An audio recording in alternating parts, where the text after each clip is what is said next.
TSS and BTE have joined forces. Context. Power. Edge. The new paradigm of trading. Hello, TSS traders. We've prepared a summary of the past week for you because, imagine watching the S&P 500 just completely shrug off $110 oil. Right? Oh, absolutely. It was bizarre. Yeah, and staring down this massive, severe geopolitical deadline only to, violently rip higher just a day later. Right. And on the back of 25,000 expiring options contracts, no less? Exactly. You are basically watching a market that has just fundamentally disconnected from traditional price discovery at this point. Yeah, it really has. So today we're doing a deep dive into the $8 billion zero DTE machine that basically hijacked the equity landscape. We're looking through a huge stack of spot gamma daily notes spanning Monday, April 6th to Friday, April 10th, 2026. Right, the AM and PM reports. Yeah. And to be clear, this is not about, moving averages or trend lines or whatever. We are going straight into the plumbing of the market today. Honestly, it's the only way to make sense of what just happened. I mean, if you were trading off a traditional macroeconomic playbook last week, you were flying completely blind. Oh, 100% blind. Because we witnessed this incredibly tense standoff just abruptly turn into a ceasefire, right? Which then triggered the second largest volatility crush in history. Which is just a crazy headline on its own. It really is. And that crush stripped the market of its natural shock absorbers, which, paved the way for this mechanical, purely algorithmic gamma squeeze. Defying all fundamental logic. Right, defying everything, before settling into this deeply deceptive calm by Friday. Well, and we are going to tear down the exact mechanics of every single phase of that move because, and I mean this, if you don't understand how dealer positioning dictated the price action this week, you are going to get run over the next time this engine turns on. Yeah, you really are. It's structural. So let's start with the setup, right? Monday and Tuesday, the tension in the market was at an absolute boiling point. Oh, it was thick. We had crude oil, specifically WTI, trading above $110 a barrel. We are talking wartime highs here. Yeah, really elevated. And the entire global market was staring down that 8 p.m. Tuesday deadline set by President Trump regarding Iran. Right. And the overarching expectation across basically all fundamental trading desks was severe downside risk. Obviously. I mean, when oil spikes that aggressively on direct conflict fears, the textbook reaction is an equity sell-off. Right. Everybody runs for cover. Exactly. Yeah. Yet, the S&P 500 effectively just flatlined. It barely moved. I know. It was crazy. We closed at roughly 6,612 on Monday and 6,617 on Tuesday. It was this incredibly tight consolidation range. Which just frustrated directional traders to no end, I bet. Oh, totally. They were pulling their hair out. Right, because if you were just looking at a price chart, you were wondering why the market is totally ignoring the headlines. Yeah, the macro narrative wasn't matching the price action at all. But the spot gamma trace data completely solved the mystery for us. It showed this massive 99th percentile positive gamma node developing exactly at the 6,600 strike. The 6,700 pin, yeah. Now, okay, I understand that positive gamma acts like, a sort of market suspension system. It acts like financial molasses absorbing shocks. That's a great way to put it, yeah. But I really need to play devil's advocate here for a second. Okay, let's unpack this. Sure. How exactly does a concentration of options at one specific strike mathematically force Wall Street dealers to buy every dip and sell every rip, basically trapping the index in a cage? Okay, to understand that, we really have to look at the specific structures that were opened.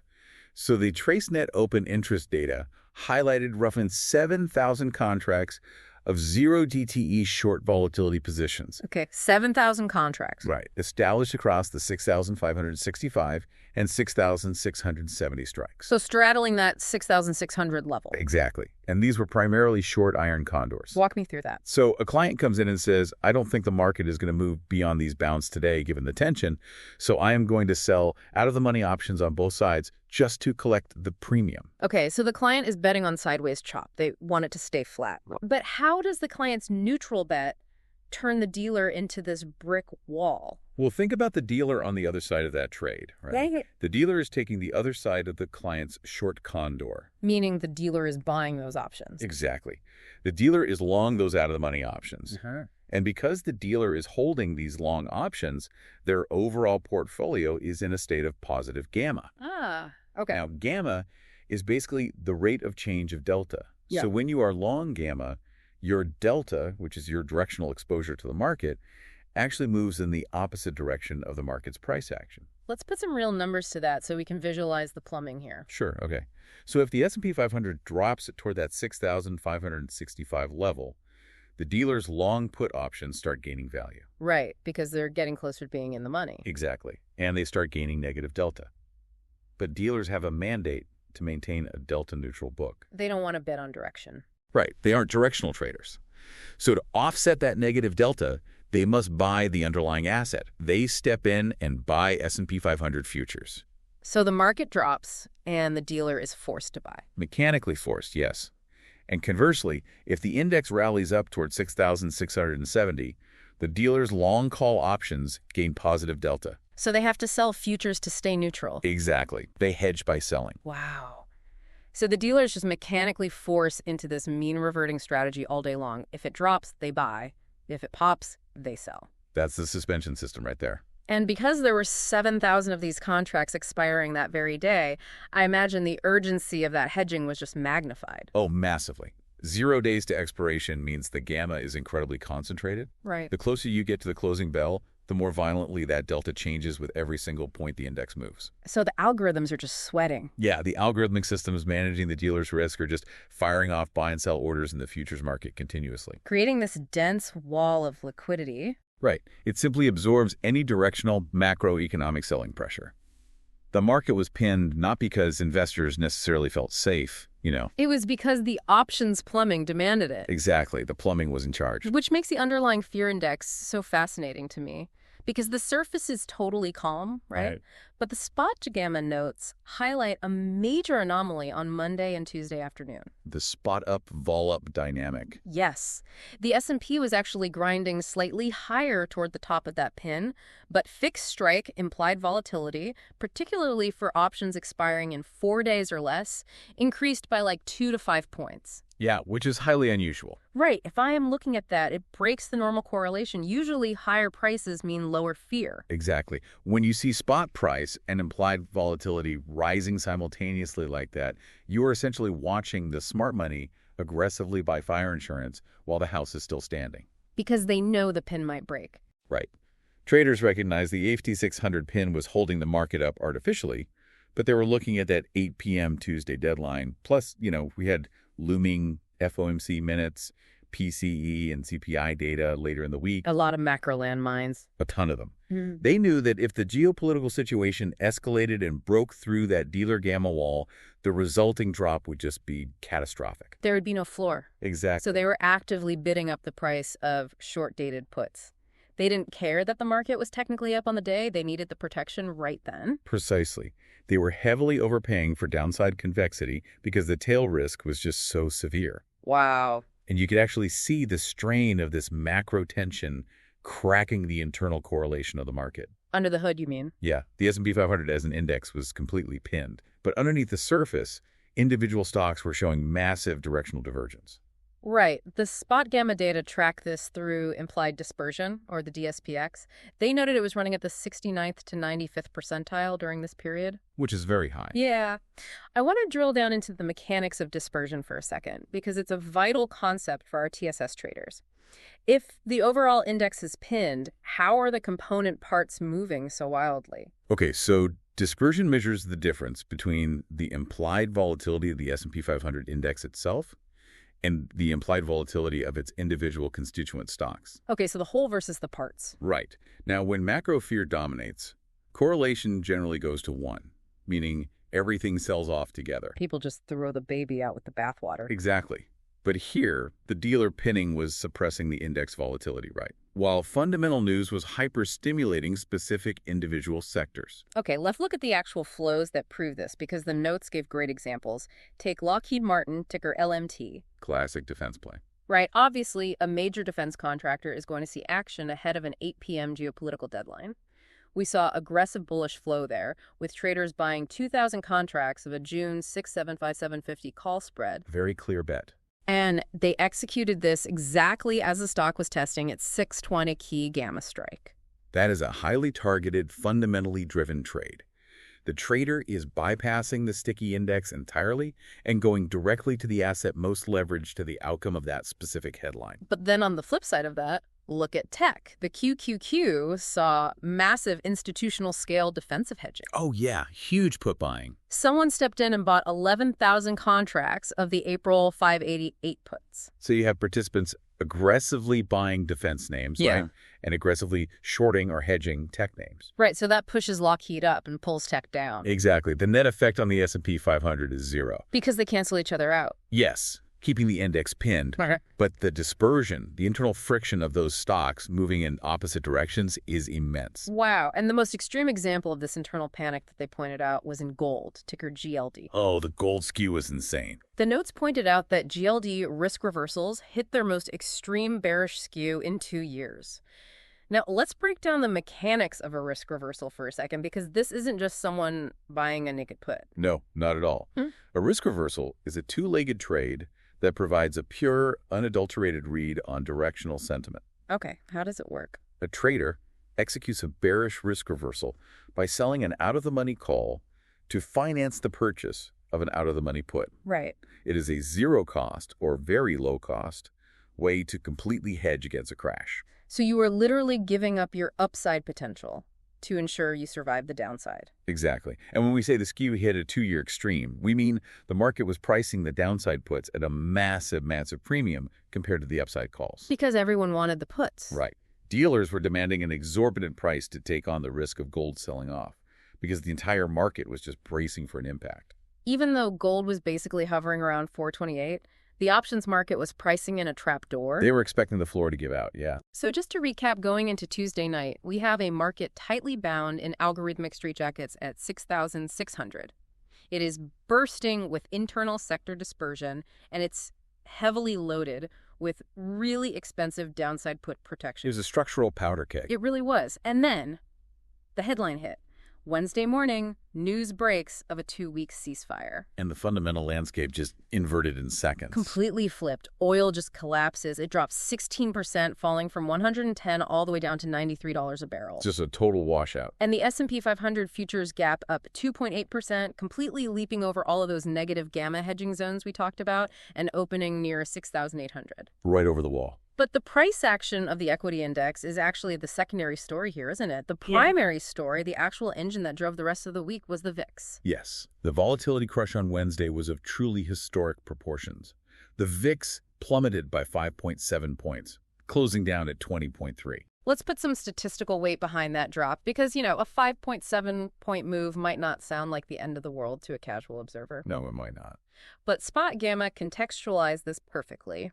They looked at 864 trading days since 1990 where the VIX closed between 25 and 30. Okay. For that specific elevated regime, this was the second biggest one-day drop in the entire history of the metric. Think about that. Since 1990, the only time it ever fell faster from those levels was when the Federal Reserve surprised the market with a 50 basis point rate cut in 2007. Wow. That is what it took to beat Wednesday's action. It wasn't just a slight reduction in fear. It was a total instantaneous liquidation of downside insurance. And this is where the mechanics get incredibly counterintuitive and where I really want to push you on the plumbing. Let's do it. Because an amateur trader looks at a falling VIX and thinks, great, the market is rallying, so naturally volatility is going down. Right, the old cause and effect fallacy. Exactly. But the options data tells us that the falling volatility is actually the fuel causing the market to rally. Yes, it's the driver. We need to talk about the volatility risk premium, the VRP, and specifically the concept of VANA. Connect the client's losing put option to the dealer's buy order for me. Okay, this is probably the most critical mechanical concept of modern markets. So remember Monday and Tuesday when everyone was paying massive premiums for those downside puts because of the geopolitical fear? Right, they were buying the fire insurance at a massive markup. Exactly. Now, the dealers who sold those puts to the clients took on negative delta risk. Because if the market drops, the dealers lose money. Right. If the market crashed, the dealers would owe the client a fortune. So to hedge that risk, the dealers actively shorted S&P 500 futures. Oh, okay. They built up a massive net short futures position just to neutralize the puts they had written. So they were fully braced for the impact. Yes.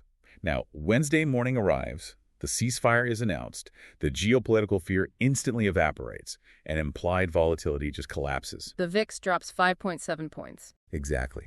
Now, when implied volatility drops, the value of all those out-of-the-money puts evaporates with it. Right, because the fear premium is gone. Yes. And this specific relationship, how an option's delta changes as implied volatility changes, is called VANA. So because the fear is gone, the client's insurance policy is suddenly worth pennies on the dollar. Exactly. And here's the mechanical trigger. Because those puts have lost virtually all their value, the dealer's exposure to downside risk has essentially vanished. Oh. And if they no longer have the downside risk from these short puts, they no longer need the short futures they were using as a hedge. Precisely. They are now suddenly overhedged. Wow. So to get back to a neutral book, the algorithmic hedging systems automatically begin buying back those short S&P 500 futures. And everyone is doing it at the same time. Exactly. When you have the entire street unwinding their downside hedges simultaneously because of a historic 5.7-point VIX crush, it creates a massive, unrelenting wave of mechanical buying pressure. So the collapsing VIX physically forces the underlying index higher? That is algorithmic gravity at work. The unwinding of fear is the exact mechanism driving the price discovery. That is just incredible. So recognizing this massive structural shift, Spot Gamma actually highlighted a very specific pivot in strategy for Wednesday. Yeah, they were spot on with this. The note suggested, sell SPY calls to buy top tech calls. It was a beautiful relative value trade based entirely on market structure. Well, let's dissect the logic there. Because if peace breaks out and macro fear evaporates, shouldn't implied volatility drop across the board? Why are we selling the index options to buy the Magnificent Seven options? Okay, it comes back to the concept of correlation, specifically the key or 1M metric, which measures the one-month implied correlation of the S&P 500 components. Wow. When the market is terrified of a macro event like a war, correlation spikes. Every stock moves together because they're all being sold off indiscriminately. The baby in the bathwater again. Exactly. But when the macro threat is removed, like when the ceasefire was announced, correlation rapidly deflates. Meaning the stocks are no longer tethered to the geopolitical headline. They go back to trading on their own individual fundamentals and earnings. Right. So the index volatility, the VIX, gets absolutely crushed because the systemic risk is gone.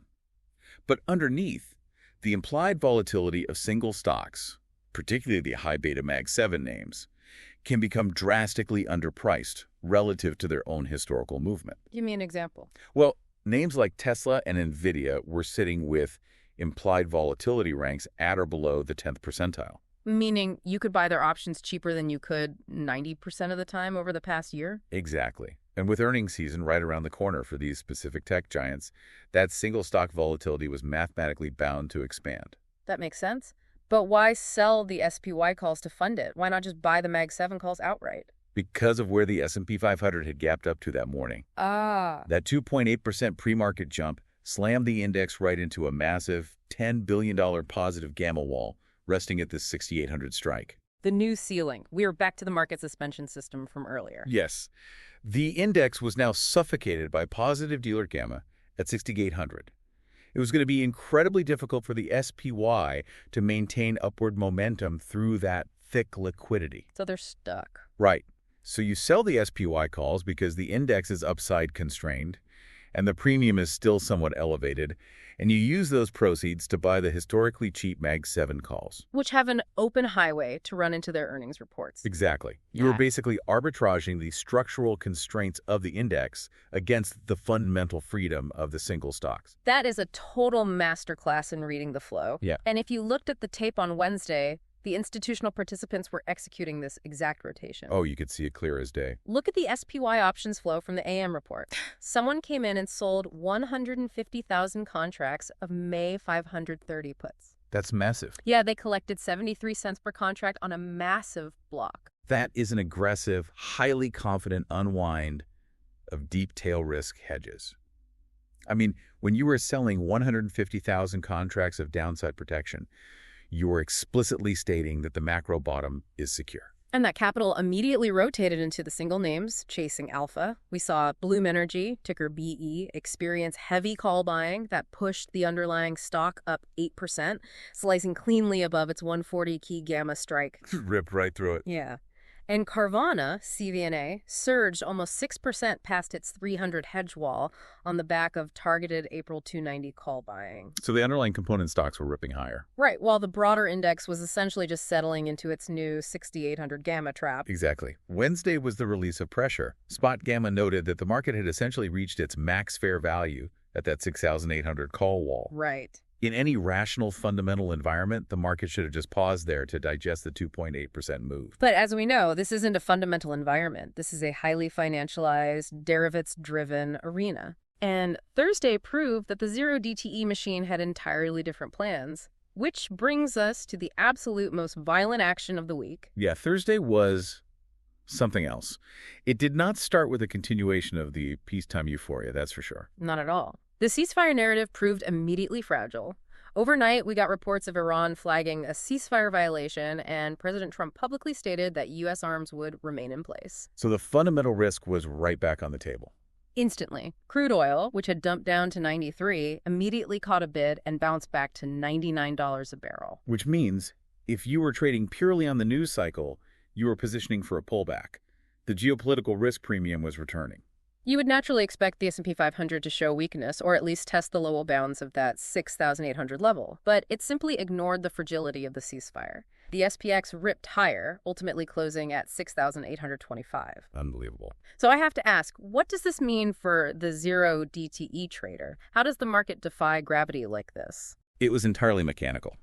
The turning point happened right around 10:00 a.m. Eastern Time. Okay. A participant, or maybe a coordinated group of participants, came into the market and aggressively opened 25,000 contracts of zero DTE 6,830 calls on the S&P 500. I need to stop you right there because the scale of that is just difficult to process. 25,000 contracts on an index product, expiring in a matter of hours. It's massive. Walk me through the timeline of the dealer risk on a trade of that magnitude. What happens the millisecond those orders are filled? Okay, when those 25,000 calls are bought by the client, the dealers on the other side are instantly short 25,000 calls. Right. This means the dealers have assumed a massive negative delta position. They are functionally short the S&P 500. And they hate directional risk. They despise it. So, to prevent massive directional losses, the dealers must immediately buy S&P 500 futures to hedge that delta and get back to neutral. Okay, so there is an initial burst of buying just to hedge the opening of the trade, but that doesn't really explain a sustained all-day rally. Right, and that is where Gamma takes over. We have to look at the profile of these specific options. They are zero DTE. Meaning they expire today. Exactly. Gamma is at its absolute highest, its most explosive state, when an option is extremely close to expiration and when the strike price is right at the money. Because the probability of that option expiring worthless versus expiring in the money is just fluctuating wildly with every single tick of the underlying index. You nailed it. So when the trade was open, the index was sitting slightly below 6,830. Okay. As the initial delta hedging pushed the market higher, the index got closer to the 6,830 strike. And as it approached that strike, the gamma of those 25,000 short calls expanded violently. And as gamma expands, the dealer's negative delta increases exponentially. Yes. So even though the dealer hedged the initial trade, the rising price means their short calls are generating even more negative delta. Oh, wow. So they have to buy more futures, which pushes the price up further. Which expands the gamma more. Exactly. Which forces them to buy even more futures. It is a self-fulfilling upside vortex. It's a complete doom loop for the shorts. The spot gamma high row indicator, which tracks the cumulative delta impact of options flow in real time, caught this perfectly. The net delta shifted to an astonishing positive $8 billion of algorithmic buying pressure. $8 billion. The notes explicitly stated this was the strongest positive high row reading seen in the last 30 days. So you can see why the underlying fundamental news, the shaky ceasefire, the rising oil, was rendered completely irrelevant. It didn't matter at all. The market was just being bulldozed by $8 billion of forced dealer hedging. And the return profile on those specific zero DTE options was staggering. If you look at the pricing, the 6,830 calls went from trading at roughly $1 at 11:00 a.m. to $10 by 12:00 p.m. A 1,000% return in 60 minutes. A 10x move in 1 hour, driven entirely by the very dealers who sold the options being forced to chase the market higher. The tail wasn't just wagging the dog, it had swallowed the dog whole. Truly. And We cannot ignore the secondary propellant in this squeeze. There was more. Yet it wasn't just gamma forcing the buying. Vanna was still actively contributing to the feedback loop from Wednesday. Okay, let's bring Vanna back into the equation. How did it amplify an already explosive gamma squeeze? Remember that fixed strike volatility was still bleeding out. Despite the market ripping higher, traders were continuing to monetize the elevated premiums left over from the Monday and Tuesday geopolitical scare. Taking their profits on the puts. Right. As they sold out of their long puts to take profits, implied volatility continued to drop, declining another 0.5 to 1.5 points across the curve. And as volatility drops, the out-of-the-money puts lose their value faster. Yes. And as we discussed with Wednesday's action, when those puts decay into worthlessness, the dealers who are short those puts no longer need their short futures hedges. So they buy back the futures to close them out. Exactly. Wow, so you have two distinct massive algorithmic forces firing simultaneously. Firing on all cylinders. You have dealers aggressively buying futures to hedge the explosive gamma risk of the 25,000 short calls at 6,830. And you have dealers quietly but continuously buying futures to unwind their Vanna hedges because the downside puts across the entire board are decaying in value. It creates an absolutely unbreakable mechanical floor. Every single dip was instantly bought by algorithms flattening their books. And the flow and individual names provided perfect confirmation that traders recognized this mechanical environment and leaned into the risk. Look at Apploven, ticker APP. Oh, that was a wild bite. We saw massive, highly aggressive risk reversal flow. Traders were selling 150 contracts of the December 350 puts to fund the purchase of 900 contracts of September 420, 470 call spreads. That is a highly leveraged structure. I mean, they are explicitly selling off their downside insurance all the way out into December, taking on the risk of a crash, and using that capital to finance a massive levered upside bet in September. They were entirely confident the mechanical floor would hold. Clearly. We saw similar action in Palantir, PLTR, heavy put selling near its 130 put wall. Traders were actively unwinding hedges, neutralizing their downside, and getting long delta. Thursday was really the absolute peak of the zero DTE machine flexing its brute force. Yeah. It proved that when dealer positioning aligns with concentrated speculative flow, it can completely override the macroeconomic reality. But that artificial mechanical high couldn't persist forever. No, it never does. By Friday, the broader economic data caught up with the market, and a very subtle but incredibly dangerous warning sign flashed deep within the volatility complex. Yeah, Friday was sobering. Friday was CPI day, and the Consumer Price Index is arguably the most heavily scrutinized macroeconomic data point of the month. Yet the market essentially flatlined. Totally dead. After the violent 2.8% gap on Wednesday and the massive $8 billion gamma squeeze on Thursday-Friday was eerily quiet. The S&P 500 closed at 6,817. Barely moved. Traded within a remarkably tight 55 basis point intraday range. It just sat there and chewed up options premium. Well, the index had settled firmly back into a positive gamma regime. That dealer suspension system we talked about earlier, it was fully engaged again, basically dampening the volatility around the CPI release. The molasses was back. Exactly. The S&P 500 IRO flow, which was at plus 8 billion the day prior, was completely flat on Friday. The machine had turned off. But while the price action on the surface was putting fundamental traders to sleep, the volatility indices were flashing red. The VIX dropped slightly on the day, closing down at 19. But the VVIX, the volatility of the VIX itself, actually surged higher, hitting 107. That's the divergence. I need to understand this divergence. Why is it so crucial when VVIX rises while the VIX is falling? Okay, to understand the divergence, you really have to separate what the two metrics measure. The VIX measures the 30-day implied volatility of the S&P 500. Okay. It is a reflection of the market's expectation for near-term price turbulence. But the VVIX measures the implied volatility of VIX options. So it's a derivative of a derivative? Exactly. It tells us how rapidly traders expect the VIX itself to move in the future. Okay, so VIX is fear of the market dropping, and VVIX is fear of the VIX exploding. You got it.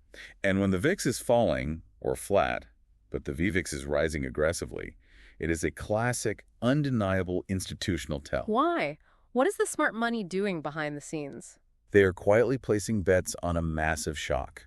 When VVIX rises against a flat VIX, it means sophisticated, well-capitalized participants are stepping into the market and aggressively buying VIX call options. Because they're cheap. Right.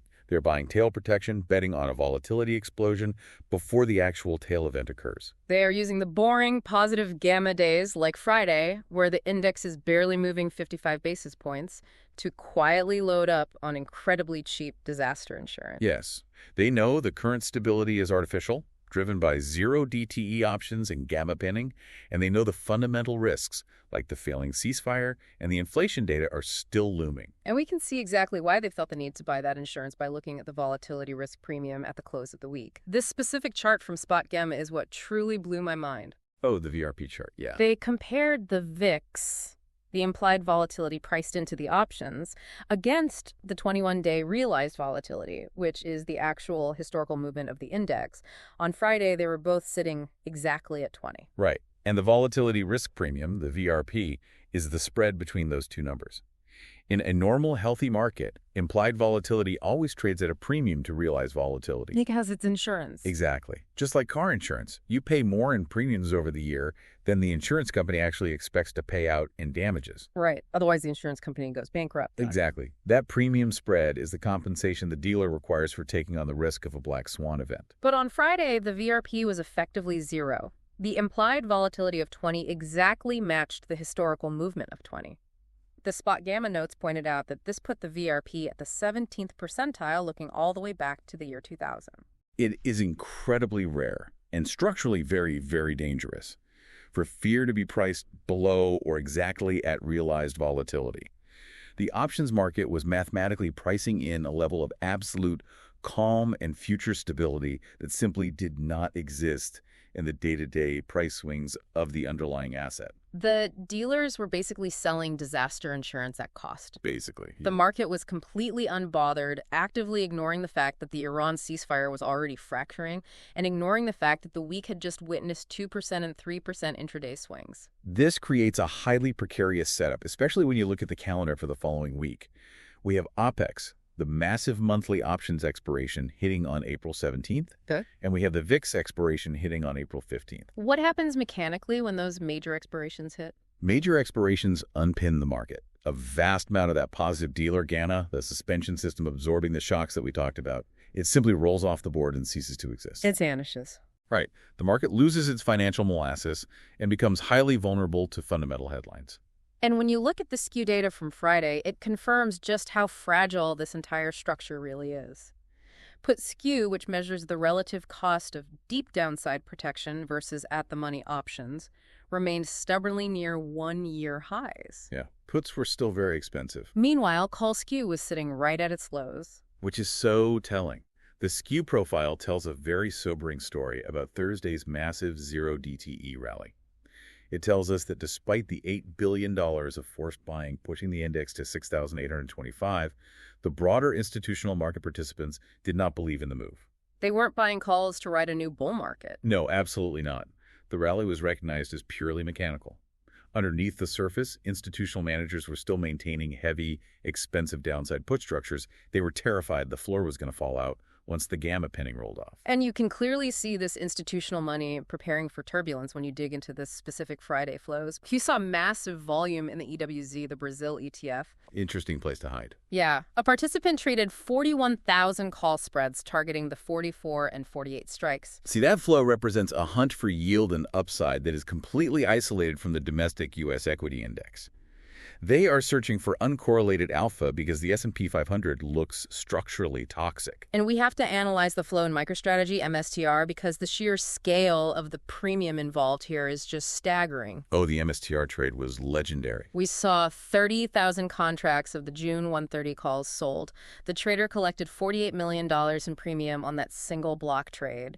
Let's break down the math and the mechanics of a trade like that. Okay. When an institutional player sells 30,000 upside calls on a highly volatile name like MicroStrategy, they are placing a massive concrete ceiling on the stock. Right. They are making a $48 million bet that the stock will not surge substantially past 130 by June, or if it does, they're perfectly content to have their massive underlying share position called away at that price. It is a massive yield generation strategy, completely antithetical to a growth-chasing bull market strategy. But think about the dealer on the other side of that MSTR trade. Right, the poor dealer. Dealer just bought 30,000 upside calls. They are now heavily long delta. What do they have to do? Well, to hedge that positive delta, the dealer must immediately go into the open market and short the underlying stock. Ah, So the very act of the institution selling those calls forces the dealer to actively suppress the price of MicroStrategy through short selling. It creates a massive structural headwind for the stock.